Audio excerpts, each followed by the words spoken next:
Decimos siempre, bienvenidos a emunahoy.com, bienvenidos todos ustedes, bienvenidos los que van a escuchar después esta grabación en otro momento. Una, una bienvenida doble y triple. Estamos estudiando Pirkei Avot, estamos en la Mishnah 17. Este shiur fue preparado y estudiado Leilun Nishmat Moshe Chaim Ben Naomi. Y además de que es lindo reencontrarnos y es lindo estudiar juntos, hoy es un día especial porque hoy también es Rosh Hodesh, es el principio del mes, del mes de Elul, y es el chiste fácil, es el último de los meses antes de Rosh Hashanah. Tenemos un Rosh Hodesh doble, que es, digamos, durante el día de hoy, y Besat Hashem el día de mañana, o sea, sería jueves y viernes el Rosh Hodesh. Y antes de empezar con el material preparado, quiero repasar un concepto que nos puede servir a todos, que tiene que ver con esta idea de lo que es Rosh Hodesh. Alguien podría decir, ¿por qué decimos Rosh Hodesh? Rosh Hodesh es la cabeza del año. Sí hay palabras para decir comienzo del año, perdón, comienzo del mes, no del año, del mes. ¿Por qué decimos cabeza del mes y no decimos comienzo del mes? En hebreo se dice Athalat, Athalat Hodesh podríamos decir. Entonces explican los Jajamim que Hashem creó el mundo de una fuerza, de una manera que hay una fuerza una vez por mes para lo que sería Lehadesh et Rosh. Por eso decimos Rosh Hodesh. En hebreo Lehadesh et Rosh sería como renovar la cabeza. Una vez por mes tenemos esa energía y esa posibilidad de, digamos, de que haya una renovación en nuestra cabeza. Pero, una vez por año tenemos la chance de que sea un... Porque ahora cuando viene Rosh Hashanah, estamos a 30 días clavados de Rosh Hashanah, podríamos decir, ¿por qué no decimos Rosh Hodesh también? Porque en definitiva el año nuevo también es un principio de un mes también. Dice, no, porque tenemos 11 veces por año, en la mayoría de los años, salvo los años embolismales, tenemos una vez por año, una vez por mes tenemos Rosh Hodesh, que insisto, es la capacidad de hacer un cambio en la cabeza, o una renovación en la cabeza. Y solamente una vez por año, que es en Rosh Hashanah, tenemos la posibilidad de hacer un Shinui Barosh. Shana, la palabra Shana, año, tiene la misma raíz que la palabra Shinui, de hacer un cambio. Entonces, es una vez por año tenemos esa posibilidad de hacer como un cambio grande. Si lo queremos, siempre se estudia comparándolo con lo que sería la arquitectura y las reformas. Si lo queremos comparar es todos los meses tenemos una posibilidad de hacer una pequeña renovación, pero una vez por año tenemos la posibilidad de hacer un gran cambio, una gran diferencia, una renovación grande de tirar ¿Cómo hago para el paredes, volumen? A ver. cambiar. Entonces, pido por favor que, a ver, los que puedan, que silencien los micrófonos, los que se fueron sumando.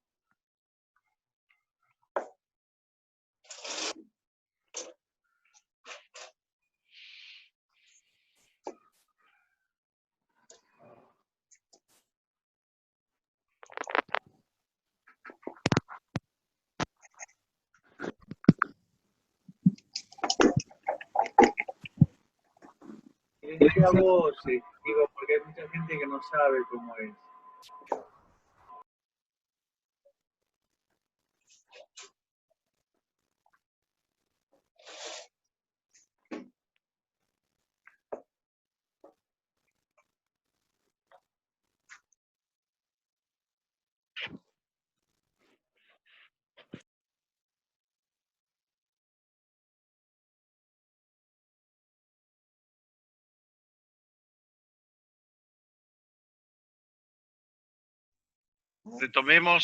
Retomemos la Mishnah, vamos a compartir la Mishnah directamente, vamos a ir rápidamente en castellano, es una Mishnah conocida, es una Mishnah al mismo tiempo sumamente interesante y también bastante difícil.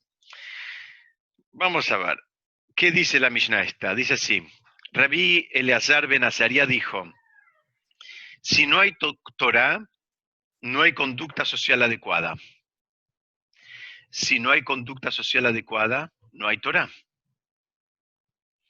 Si no hay sabiduría, no hay temor a Hashem. Si no hay temor a Hashem, no hay sabiduría. Si no hay conocimiento, no hay entendimiento.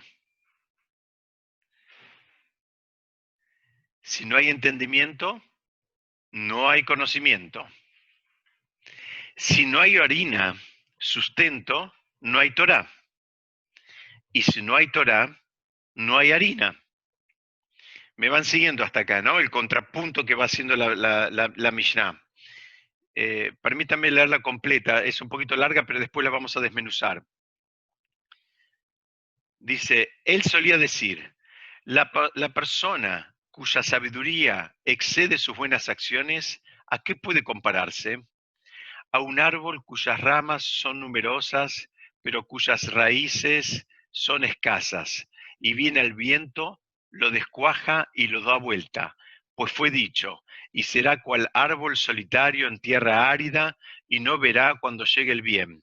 Habitará en tierra seca en el desierto, en tierra salina e inhabitable.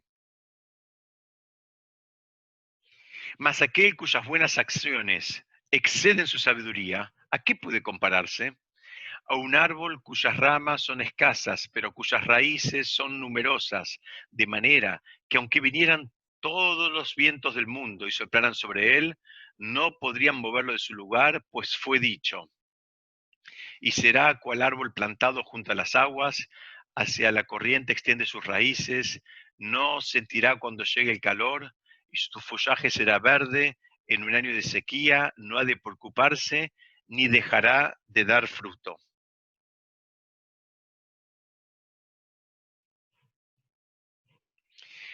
Hasta acá tenemos a la Mishnah. Es una Mishnah que creo que alguna parte la habrán escuchado, algunas partes son más famosas, otras menos, pero es una Mishnah que, digamos, trae una novedad. Lo primero que trae es este contrapunto, ¿no? Que va y viene. Sin esto no hay lo otro, pero sin lo otro tampoco hay esto. Te está diciendo todo el tiempo, en realidad te está marcando la interrelación que hay entre los conceptos, entre las cosas.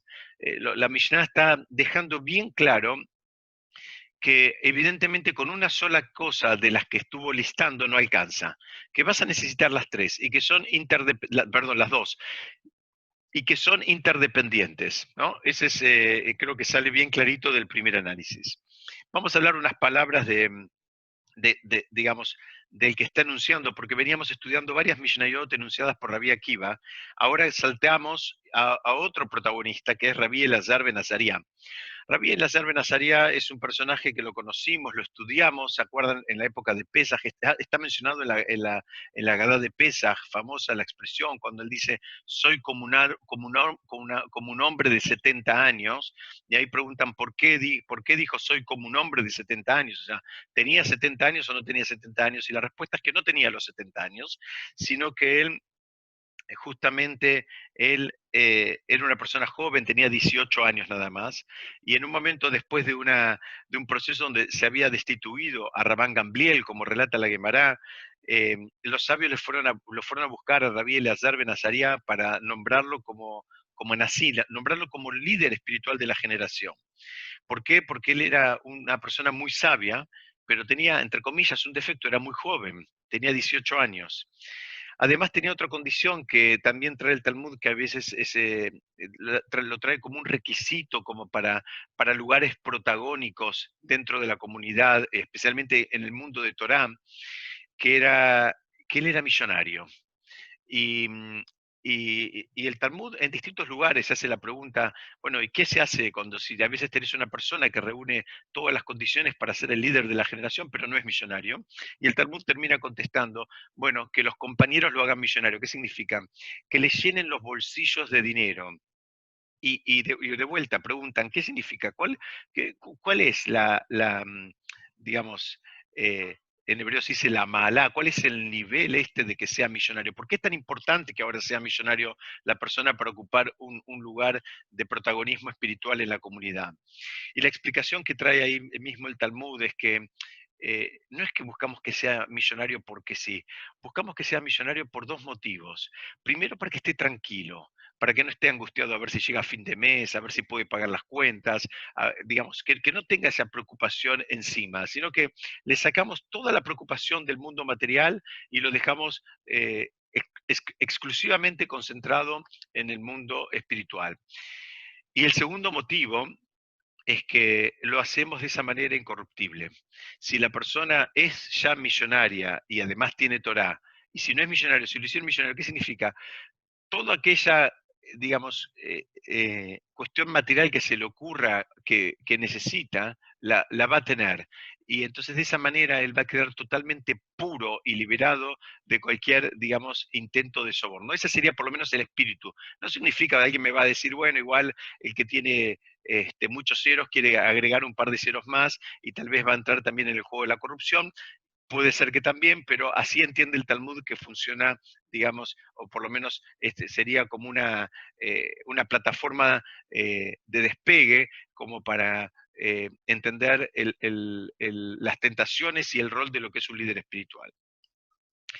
Ahí trae el Talmud la historia famosa que él, entre otros motivos, no quería aceptar porque era muy joven, dice que tenía una barba muy blanca, muy negra, perdón, tenía 18 años, tenía la barba del color de su pelo, y ustedes saben que en todas las épocas el concepto de la barba canosa, el concepto de la barba más blanca tiene que ver también con, digamos, está muy asociado con con la sabiduría, no es solamente, digamos, los años, sino que también con sabiduría. Entonces dice que ahí trae el Talmud que esa noche se le produjo un milagro y su barba se le encaneció por completo. Entonces, ese es uno de los motivos por los cuales en la Gada de Pesaj, él dice, soy como un hombre de 70 años. ¿Por qué? Porque se veía como un hombre de 70 años con una barba blanca, aunque él tenía 18. Y la otra explicación la trae el Arizal de por qué dice soy como un hombre de 70 años, es porque trae que él era la reencarnación de la Neyamá del profeta Shmuel, que vivió 52 años. Entonces, y él tenía 18, entonces dice, por eso soy como un hombre de 70 años, porque en él estaba la Neyamá del mismísimo profeta Shmuel, que venía a terminar y a completar y a enseñar algunas cosas que así entienden los sabios cabalistas, le habían quedado pendiente y lo vino a hacer en esta vida. Entonces, para agregar un detalle más y saber quién es el que nos está hablando, cuando él asume, él marca una diferencia muy grande entre, digamos, la gestión anterior que estuvo en manos de Rabán Gamliel y la propia. ¿Cuál fue la gran diferencia que hubo? Es que mientras estaba Rabán Gamliel, él, era muy exigente para quien se iba a incorporar a digamos, a una yeshiva, a un Beit Midrash, a una casa de estudios. ¿Qué significa? El Talmud trae que lo primero que exigía era que la persona sea, miren qué condición que tenía Ramán Gamliel, ¿no? Para poder estudiar Torah, que la persona sea, digamos, igual por dentro que por fuera. ¿Qué significa? Que la persona sea, digamos, eh, congruente, que sea alguien íntegro, que no diga una cosa y sienta otra, que no pregone una cosa y termine haciendo otra, sino que lo que él, digamos, eh, estudiaba, lo que él hablaba, lo que él decía, que termina siendo por dentro. Entonces, eso ya de por sí, lamentablemente, quedaba mucha gente en el camino. Les decía que era muy exigente Rabán Gamliel. Cuando llegó a, digamos, asumió en sus funciones Rabí Eleazar Ben Azaria, él justamente hizo lo contrario. Él, vamos a decir de una manera, democratizó, él popularizó la capacidad de estudiar, abriendo las salas de estudio a todo aquel que quisiera, sin poner tantas exigencias y sin chequear tanto, digamos, los pergaminos que cada uno pudiera tomar. Entonces, digamos, esta es una pequeña introducción, pequeñísima, para entender un poquitito qué es quién es el que nos está hablando. Acá el Talmud termina agregando que justamente fue en ese proceso de apertura donde se abrieron y vinieron muchos alumnos nuevos, la mayoría principiantes, no comparados con los estudiantes de élite que había antes, dice que inclusive pudieron, junto con estos nuevos estudiantes, descifrar muchas cuestiones que antes no las tenían claras. Es decir, que esa, digamos, esa población nueva vino acompañada de, si se quiere, de una dosis de entendimiento que ayudó a resolver situaciones y cuestiones que estaban pendientes de ser, digamos, entendidas en profundidad. Y esa es una primera enseñanza que traen nuestros sabios y dicen, mira, no pienses, digamos, y lo va a decir la Mishnah un poquito más adelante en el próximo capítulo, lo va a decir, no pienses que solo podés estudiar y que solo podés aprender de una persona que es, digamos, más erudita o más grande en edad o mayor o lo que sea. Hay veces también podés aprender y mucho de una persona que es absolutamente principiante. Por ejemplo, hay veces una vez me pasó, hace unos años, yo recomendé a una persona para que vaya a estudiar en una yeshiva. Y una persona que estaba empezando y él quería estudiar, entonces lo recomendé y esa persona se sumó a un shiur. Y pasaron un par de semanas y me llama el rab que daba el shiur y me dice, mira, a mí esta persona realmente me genera hasta envidia. Dice, porque yo veo la dedicación que pone y cómo toma nota y cómo escribe y cómo, digamos, lleva sus apuntes y pregunta las palabras para aprender el lenguaje y cómo se escriben. En fin, dice, veo toda esa actitud. Digo, bueno, el mismo rab que estaba dando la clase y que es un rab muy importante y que daba la clase hace muchos años, dijo, bueno, realmente yo cuando vi a esta persona nueva y la actitud con la cual, digamos, se conectó con el estudio, dice, me propuse revisar mi propia actitud con la cual me vinculo con el estudio. Y acá vemos un ejemplo claro, digamos, del cual fui testigo, donde, digamos, una persona muy, muy conocedora de la Torá y con mucha profundidad termina inspirándose de otro que está dando absolutamente sus primeros pasos en el mundo del estudio de la Torá. Entonces, esta les decía, es un primer, eh, por lo menos una primera presentación de quién es el que nos está hablando, desde qué lugar nos está hablando, y vamos a ir viendo, Besat Hashem, de a poquito, qué es lo que podemos aprender de esta Mishnah tan rica y tan completa. Él habla, cuando empieza la Mishnah dice, habla del Derech Eretz, ¿no? Un concepto que lo estudiamos en alguna otra oportunidad, el Derech Eretz, donde dice, si no hay Torah, no hay Derech Eretz. Derech Eretz, la traducción que es una de las traducciones que encontré y que me pareció adecuada es conducta social, que significa, está hablando de... Entonces dice, si no hay Torah, no hay Derech Eretz, no hay conducta social, no hay un comportamiento.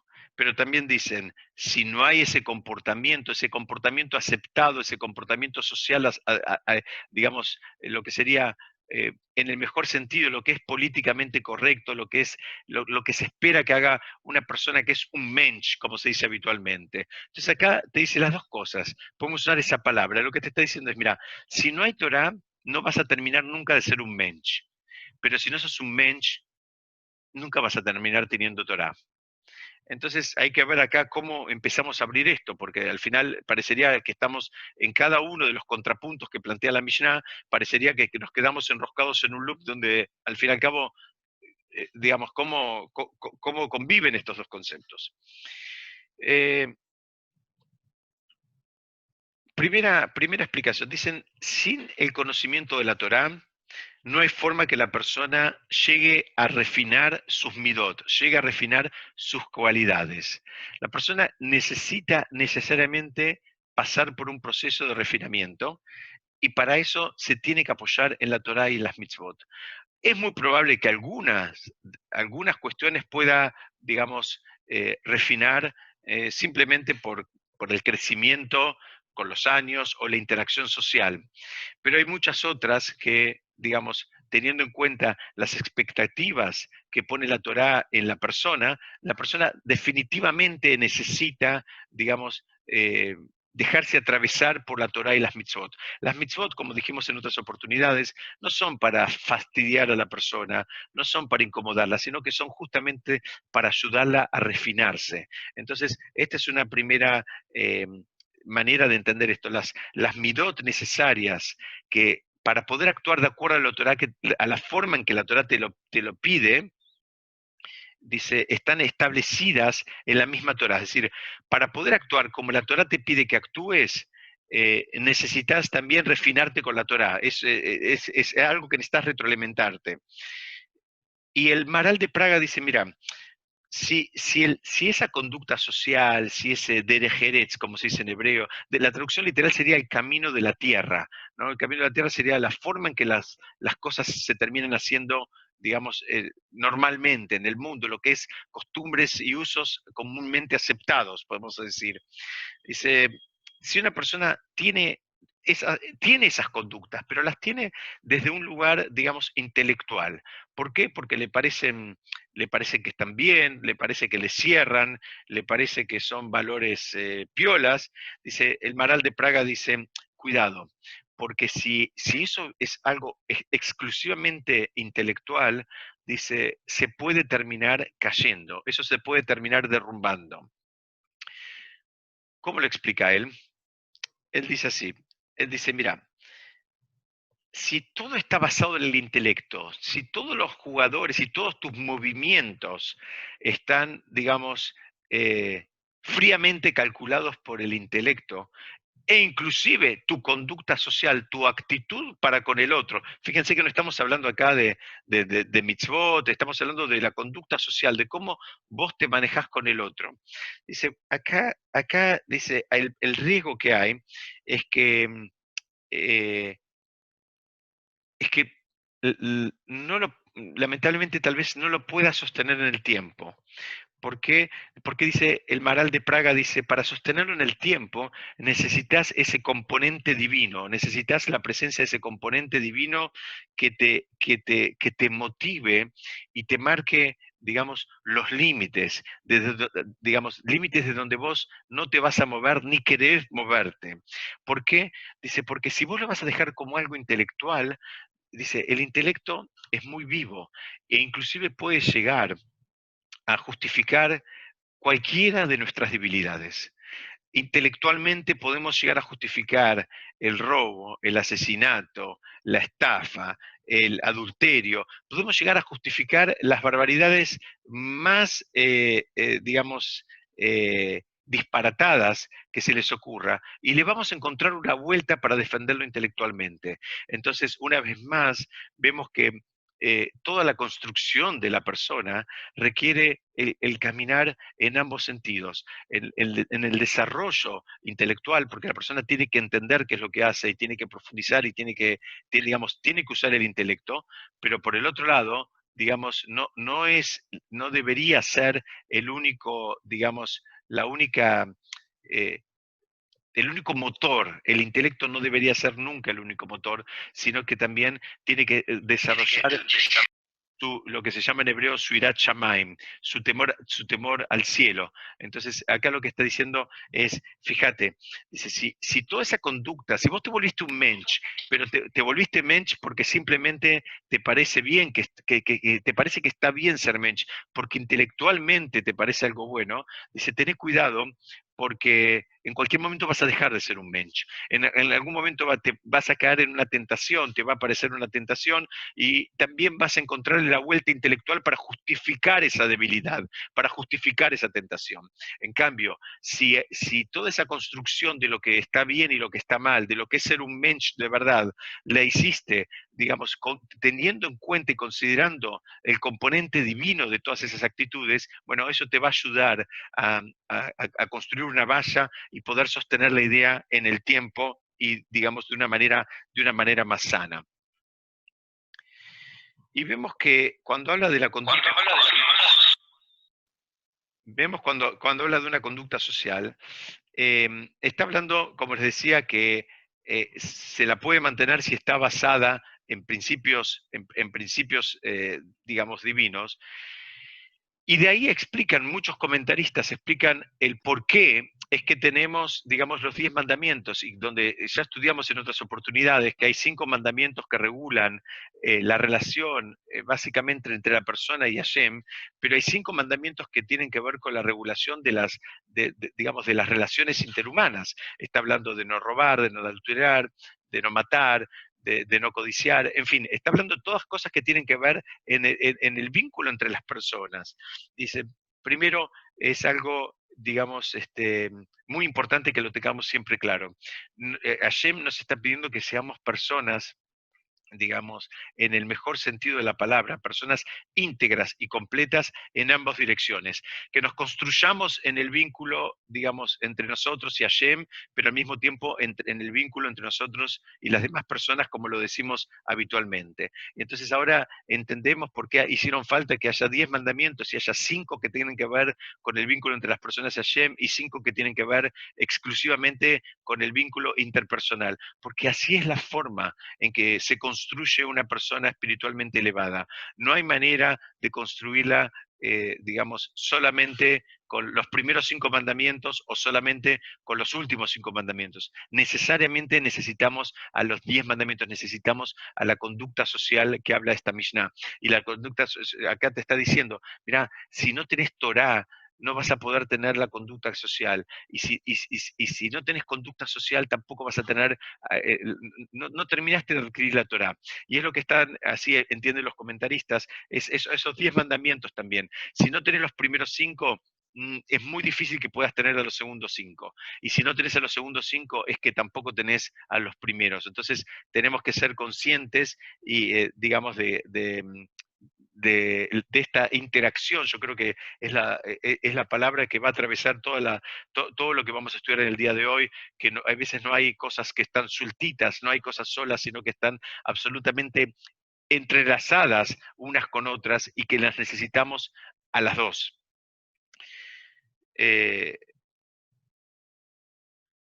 Hay otro comentarista que se llama el Diabetz, que él dice, mira, si no fuera por la Torá, el mundo y sus costumbres y sus conductas sociales que estamos hablando acá tampoco existirían. ¿Por qué? Porque todo fue creado, todo el mundo fue creado como una plataforma para, en definitiva, terminar sirviendo a Hashem, para que las personas se puedan apoyar en esa plataforma y conectarse con Hashem. Ahora, ¿qué pasa? Esa actitud es la que, digamos, debemos tener cuando interactuamos con el mundo material. Cuando interactuamos con el mundo material, no hay, lo decimos siempre, no hay ningún problema con tener nada del mundo material. Lo que pasa es que lo ideal es buscar un anclaje de esas cosas del mundo material y para usarlas también en el mundo espiritual. Siempre decimos, no hay ningún problema con comprarse una linda mesa. No hay ningún problema con eso. Podés comprarte la mesa que más te guste. Te gusta de mármol, te gusta de madera, te gusta de oro, te gusta de vidrio. Comprate la mesa que más te guste. Pero ¿sabes qué? Fíjate, si además de quererte una mesa como a vos te gusta, de las medidas que te gustan y del material que a vos te gusta, también cuando la deseás, cuando la comprás, cuando la tenés, y la terminás en definitiva usando, también le das un impacto que tenga un sentido espiritual. ¿Qué significa? Bueno, besate a Hashem que tenga una mesa grande para poder recibir muchos invitados en Shabbat o en las fiestas, que pueda organizar shurim, que pueda organizar cosas, digamos, que también tengan un impacto espiritual. No, no solo porque te gusta la mesa, sino porque le vas a buscar también darle un uso que tenga un impacto, digamos, espiritual y un impacto social. Y así con cada una de las cosas materiales que nosotros tenemos. Insisto, no hay ningún problema. Te gusta un auto, comprate el auto que más te guste. Te gusta con tapizado de cuero y 25 airbags, comprate ese auto, no hay ningún problema. Pero también, tal vez, si fuiste trabajando con vos mismo, en el momento que lo compres pienses, bueno, tal vez también con este auto pueda hacer alguna mitzvah, pueda alcanzar a alguna persona, pueda visitar a alguna persona, en fin, pueda terminar haciendo algo. Y esa es la interrelación que también tenemos que ir buscando entre el mundo material y el mundo, y el mundo espiritual, que es lo que el comentarista que se llama Liabetz nos invita a que entendamos la Mishnah también de esa manera. Decíamos que la Mishnah dice, sin Derech Eretz no hay Torah, ¿no? dice, porque primero, cuando el pueblo de Israel recibió la Torá, primero dijeron, vamos a hacer y después vamos a escuchar. Eh, la persona necesariamente tiene que, digamos, hacer un trabajo de refinamiento de carácter. Esa es una expresión que también la vamos a repetir mucho en el encuentro de hoy. Eh, digamos, si la persona, supongamos, naturalmente es enojadiza, o es rencorosa, o es peleadora, o es amarreta, o cualquiera de las cualidades o de las características despreciables que se nos ocurran a nosotros y que quisiéramos, digamos, que estén minimizadas, por lo menos en nosotros y en las personas que están alrededor nuestro, y si somos un poco más altruistas, tal vez quisiéramos que estén minimizadas en el mundo. Entonces, ¿cuál es la idea? La idea es que no, eh, eh, eh, así comentan, digamos, o así entienden los comentaristas. Es muy difícil ese trabajo, es muy difícil ese trabajo. Ese es un trabajo donde, además de todo lo que conocemos, necesitamos ponerle una dosis muy grande de Torah, pero de Torah de verdad, que es la que va a ayudar a desarraigar todas esas malas midot que acabo de mencionar antes. Entonces, dice, la Torah fue entregada a seres humanos y, digamos, y en tanto y en cuanto nos falta ese refinamiento, es como que no entramos en la categoría de seres humanos de acuerdo a la definición de la Torá. Voy más despacio. La definición de la Torá de un ser humano es una definición alta. La Torá aspira a que nosotros hagamos cosas elevadas, aspira a que hagamos cosas realmente eh, que representan un nivel de entrega muy elevado al cual a priori la mayoría de las personas no estamos acostumbrados. Entonces así explica el Ram Moshe de Kosov. Él dice, mira, por eso dice, sin Derejeretz no hay Torah. ¿Qué significa? Esto va y vuelve, y sin Torah no hay Derejeretz. ¿Por qué? Porque dice, la Torah se le entregó a seres humanos para que actúen de una manera elevada. Dice, pero si no tenés si no alcanzaste ese refinamiento, no vas a poder nunca actuar de una manera elevada como te pide la Torah. Entonces ahí te quedas en un loop, necesitas uno y necesitas del otro. Y ese es digamos, lo que está planteando la Mishnah en relación a esta actitud. Dice, sin Derejeretz decíamos, no es Torah. No hay Torah. Y sin Torah no hay Derejeretz. El Rabbi Abetz interpreta, como dijimos antes, a esto como el camino, el famoso el camino de la tierra, como las actividades humanas, ¿no? Las actividades más mundanas. Hay un midrash que dice que cuando Hashem le dio los 10 mandamientos justamente a Moshe, los ángeles se quejaron. Los ángeles decían, ¿cómo se lo vas a dar a un hombre de carne y hueso, a un ser humano? ¿Por qué le vas a dar la Torá, se la vas a dar a un ser humano? Dice, dejala acá arriba para los malajín, para los ángeles. Entonces dice que Moshe mismo le contestó y le dijo, mira, la Torá habla de honrar a los padres, por ejemplo, en el quinto mandamiento, dice, y ¿ustedes tienen padres? O sea, vos tenés padres de carne y hueso, por ejemplo, para quien quiera honrar. Entonces, así fue, Moshe fue siguiendo con cada una de las mitzvot que tenían que ver con, digamos, como explicamos antes, con el vínculo entre las personas. Y les terminó de demostrar a los mismísimos ángeles que la Torá tiene que ver con el mundo físico, con el mundo material. El lugar donde se adquiere Torá es en este mundo. Después de 120 años, cuando estemos Besat Hashem en el Olam Abba, ahí no se adquiere más Torah. Ahí en el mejor de los casos se profundiza la Torah que se adquirió acá abajo. El lugar donde se adquiere la Torah es en el mundo material, justamente, que es doblemente difícil, con todas las corridas, con todos los problemas, con todos los desafíos, con todas las, digamos, tentaciones que tenemos en el mundo físico. Aún así tenemos que organizar nuestras prioridades y nuestra agenda para separar un espacio que sea para el estudio de Torah y que no sea nuestra variable de ajuste, que no sea que si hoy estoy cansado o tengo dentista, o lo que sea, aprovecho el horario mío de estudio de Torah y lo termino usando como una variable de ajuste. Y ese es el verdadero desafío. Entonces, es por eso que dice, si no hay derejeres, o sea, si no hay mundo físico, no hay Torah. Derech Eretz también tiene que ver con el mundo físico. Lo que está diciendo es, mira, la Torá es acá abajo, es el mundo físico, es en el camino de la tierra. No pienses que la Torá la vas a terminar adquiriendo después de los 120 años o arriba de una montaña o en un lugar, digamos, desconectado del mundo físico. La Torá se adquiere justamente interactuando en el mundo material. ¿No? Eso es lo que está diciendo. Por eso te dice, y si no hubiera mundo material, tampoco hubiera Torá. Por eso los ángeles no tienen la Torá. Así explica el Rabbi Abetz. Eh, y tenemos que repetir una vez más este concepto, que no piensen que el mundo venidero es un lugar que está y uno va. Y entonces ahora, bueno, uno llegó y ahí ya está todo hecho. La realidad de las cosas es que así explican nuestros sabios y lo explicamos en alguna otra oportunidad también, eh, que el mundo venidero, ¿saben cómo es? Es como cada uno se lo construyó. Cada uno se construye su propio mundo venidero. De acuerdo a cómo él vivió acá, va a vivir después de 120 años. No piensen que ahora llega y cambió todo, ¿no? Entonces acá vivió una vida y cuando llega allá va a vivir una vida espiritual. Es verdad, va a tener una vida espiritual allá, pero la vida espiritual está totalmente relacionada con la vida espiritual que tuvo acá cuando estuvo en el mundo físico. Entonces por eso te estoy diciendo, mira, hay una cosa que va con la otra y están conectadas.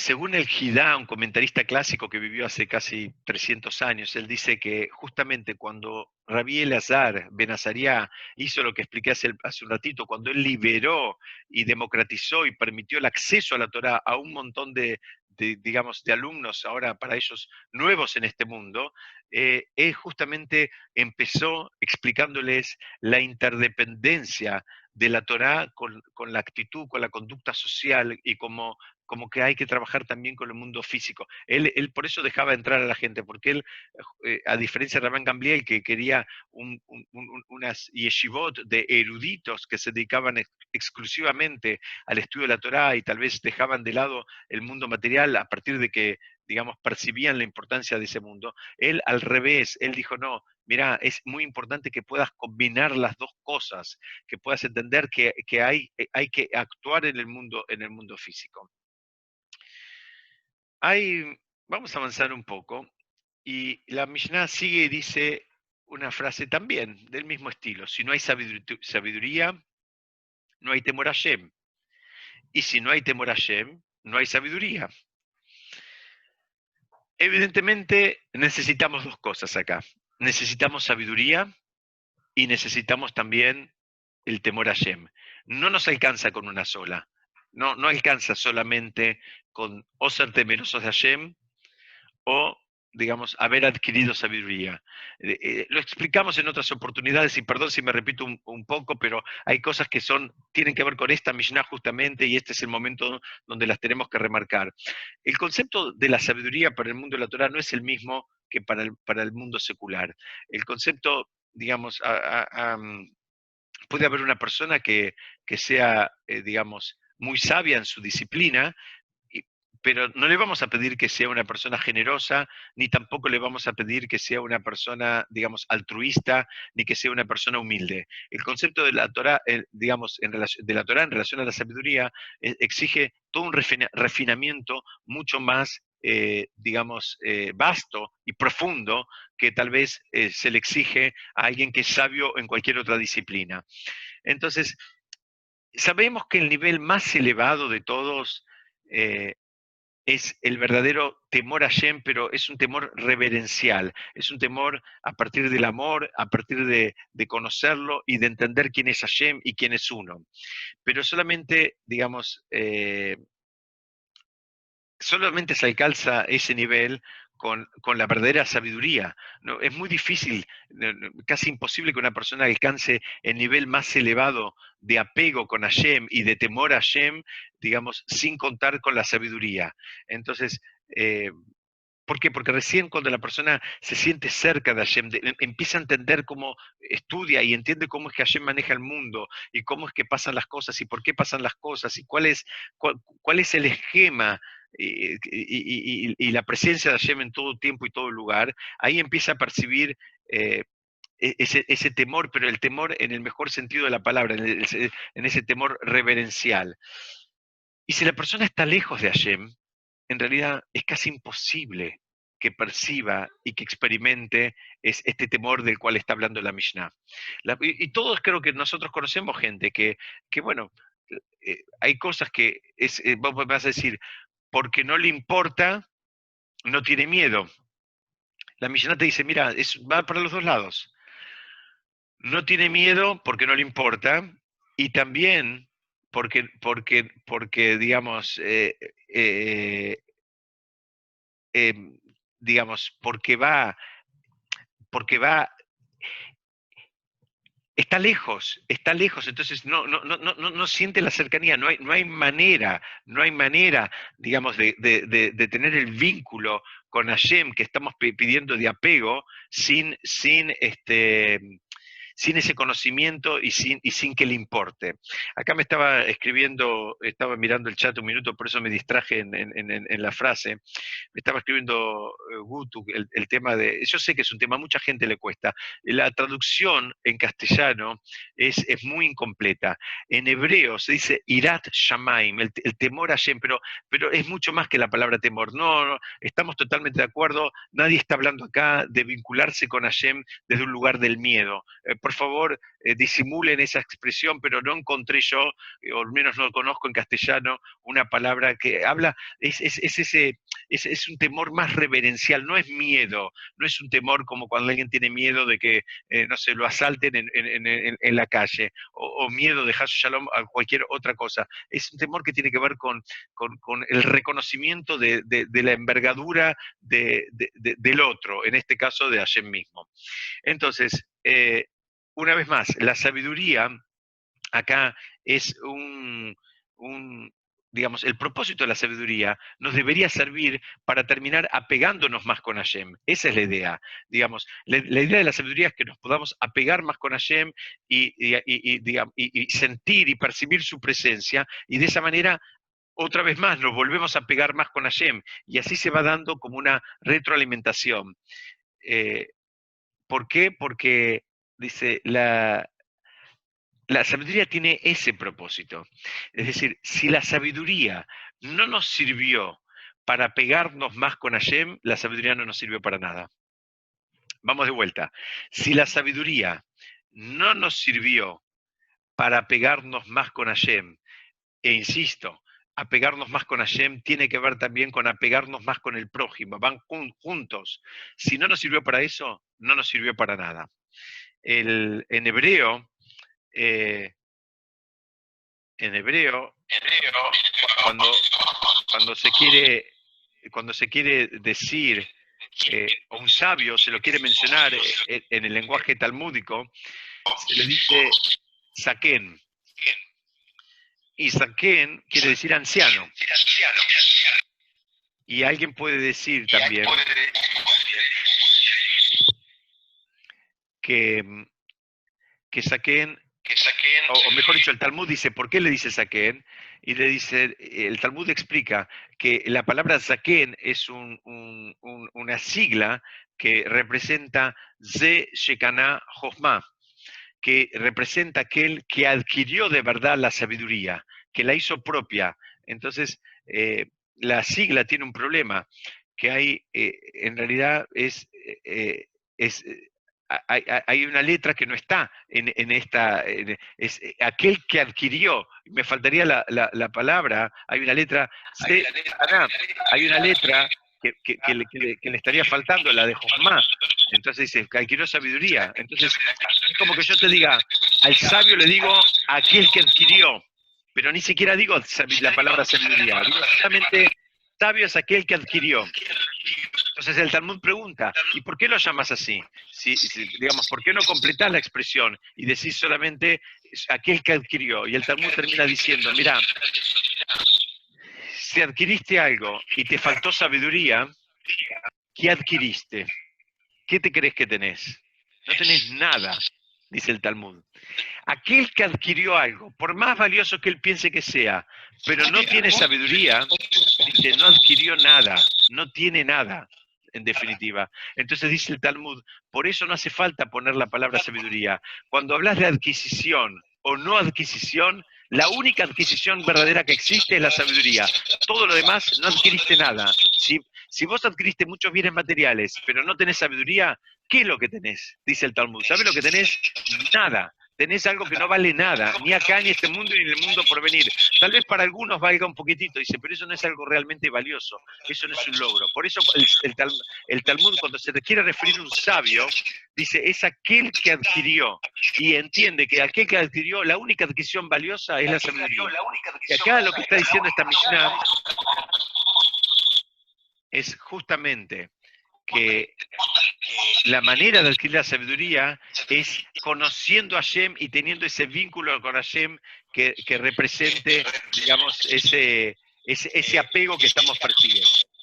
Quiero avanzar un poquitito más en algo que es muy importante, que dicen que hay dos niveles de, digamos, de temor a Hashem.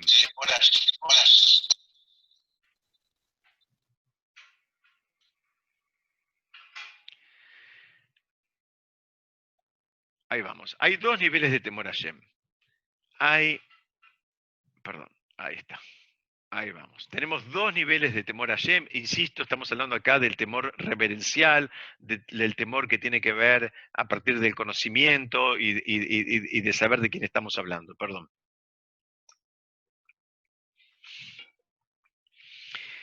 Hay un nivel básico que tiene que ver con obediencia, ¿no? Hago lo que Hashem pide, ¿no? Hago lo que tengo que hacer, hago lo que se espera que haga, cumplo, hago las mitzvot, digamos, ese es el nivel básico.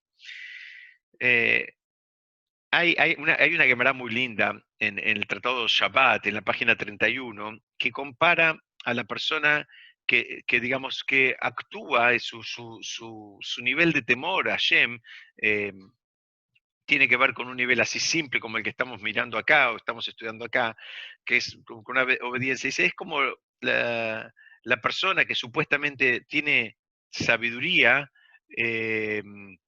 pero sin tener el temor a Shem, sin tener este,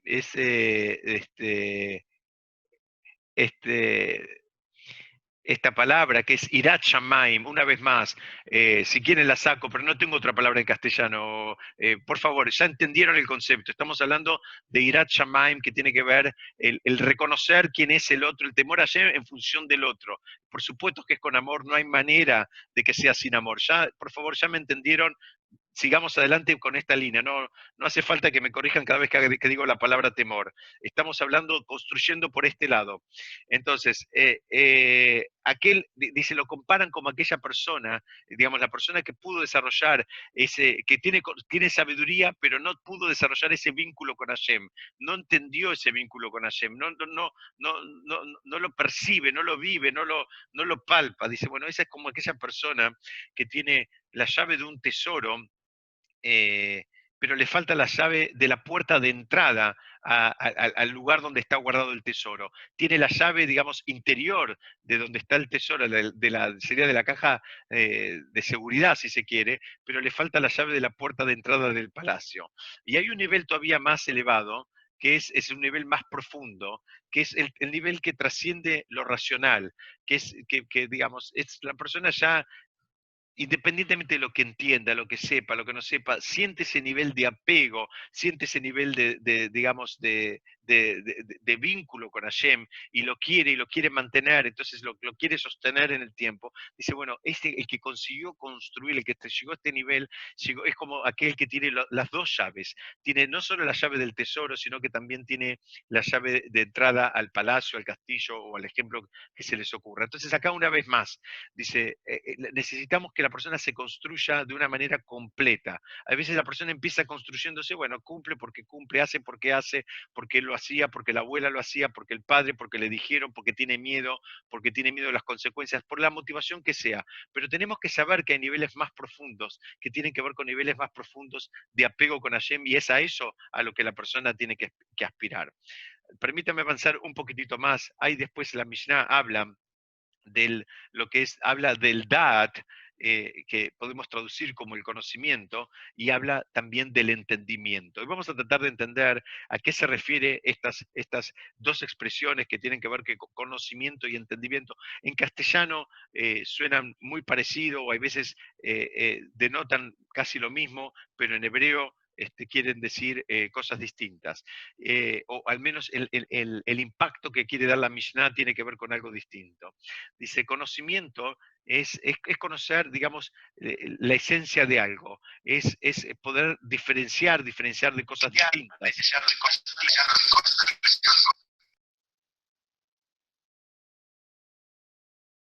En cambio, también se refiere, este nivel de conocimiento se refiere a una lógica, a una capacidad de lógica básica, ¿no? O sea, que dos es más que uno, y se lo llama conocimiento porque la persona siente que conoce, que domina eso, que entiende cuál es la esencia. Según Maimónides, según el Rambam, hay dos tipos de conocimiento. Hay un tipo de conocimiento que es con el que nacemos, que es la lógica, si se quiere, humana, y hay también la capacidad de percibir la esencia, como les decía antes, que es un conocimiento todavía mucho más profundo, ¿no? Algo que uno entiende a nivel de poder percibir la esencia de lo que es. Es el conocimiento que tenía, por ejemplo, la Dama Rishon, el primer hombre que habitó sobre la tierra, que él pudo nombrar a los animales justamente porque él podría percibir la esencia de cada animal. Entonces en su nombre en hebreo está, digamos, en alguna medida encriptada la esencia de cada uno de los animales.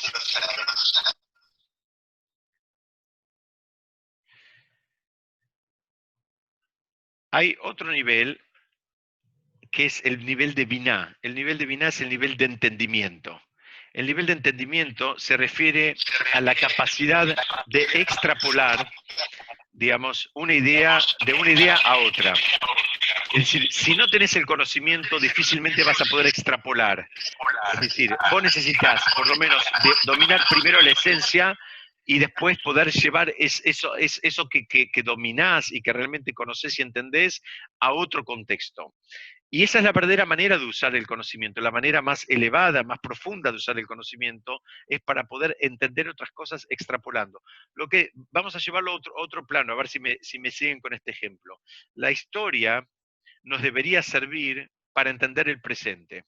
Es decir, si la persona estudia mucho la historia y el conocimiento de la historia no lo ayuda a entender el presente, bueno, en fin, la historia así, los historiadores explican este concepto, la historia no le terminó de servir a él, la historia nos debería servir para poder entender el presente e inclusive a veces para inferir el futuro.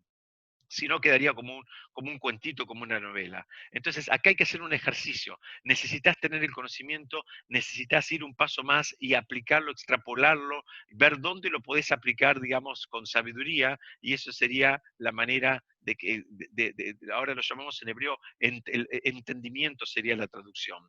Si no hiciste el ejercicio completo, bueno, es como que te quedaste a mitad de camino. El Talmud dice, si alguien te dice, busqué y no encontré, no le creas.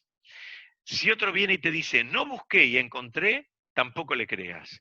Ahora, si viene alguien y te dice, busqué, me esforcé y encontré, a ese créele. ¿Qué significa? No hay manera de que alguien busque y no encuentre. ¿Qué significa? Si vos realmente le pusiste garra, le dedicaste tiempo y esfuerzo, vas a terminar recorriendo este camino que está hablando la Mishnah.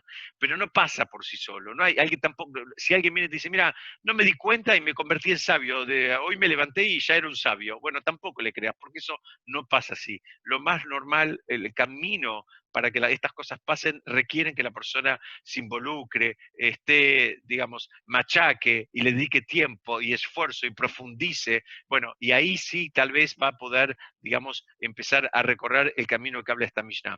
Denme dos minutitos más y yo ya los dejo, pero quiero por lo menos terminar la idea para que no quede colgado para la próxima clase. La Mishnah termina, sobre casi el final, ya habla de la famosa frase, si no hay Si no hay harina, no hay Torá. Y alguien puede decir, bueno, ¿qué me estamos hablando acá? Ahora nos hicimos todos panaderos, ahora hace falta harina para que haya Torá. ¿Cómo funciona esta imagen? Entonces, esta imagen se refiere a muchas cosas. La imagen literal se refiere al sustento. La harina, digamos, eh, habiendo sido durante muchos siglos parte del alimento básico, tiene que ver con el sustento. Entonces dice, mira, si no hay sustento, ¿qué significa? Si no están resueltas las cuestiones económicas, no hay Torah. Y si no hay Torah, tampoco van a estar resueltas las condiciones económicas. Es decir, es un ida y vuelta de una vez más. Entonces, el Meiri es un comentarista que él dice que una de las cosas que distingue al hombre de las demás criaturas que hay sobre la tierra es el refinamiento con que el hombre come. Y acá no se refiere solo a los buenos modales, a la conducta social que hablaba al principio la Mishnah, sino que también el refinamiento de los alimentos. El ser humano es el único que procesa los alimentos. Los demás en general comen los alimentos así como crecen o así como están en la naturaleza. Y digamos, el Meiri encuentra una analogía acá entre, digamos, esa alimentación distinta y el trabajo distinto que tiene que hacer la persona. La persona tiene que hacer ese trabajo de refinamiento que estamos hablando desde el principio y que tanto lo mencionamos en nuestros distintos encuentros. Dice, y eso lo va a hacer, digamos, receptor posible de la Torá. Por eso dice, si no hay harina, si la simbología es clara, la harina es algo que hay que, digamos, como se dice, procesarla, digamos, hay distintos niveles de refinamiento también de la harina. Si no hay harina, no hay Torah. Si no te refinaste, no vas a llegar al nivel de Torah, no vas a poder profundizar de verdad en la Torah. Y si no hay Torah, no hay tampoco, puedes llamar que te refinaste. Es decir, es un trabajo, digamos, complejo, es un trabajo difícil, es un trabajo que necesita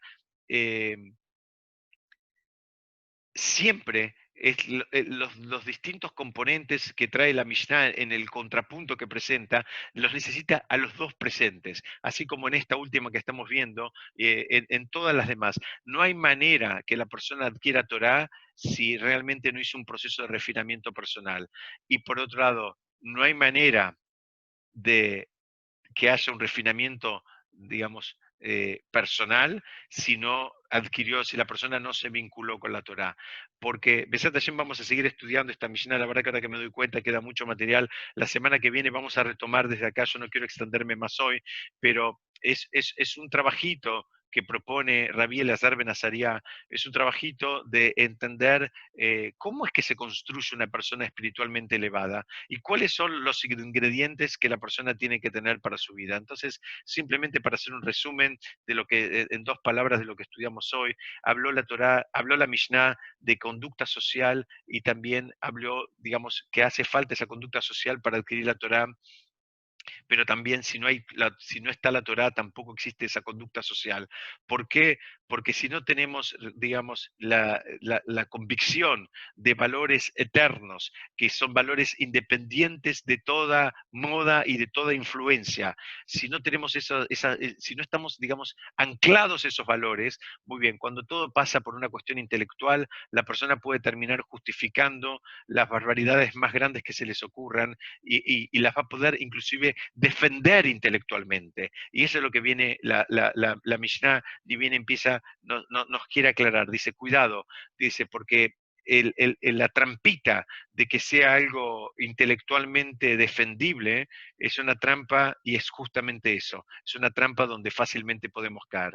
Bueno, Besat Hashem, vamos a seguir estudiando la semana que viene, si quieren yo los invito, si alguien quiere hacer algún comentario, alguna pregunta, y si no, seguimos, porque me extendí un poquitito, pido disculpas, si no, seguimos estudiando el jueves que viene, como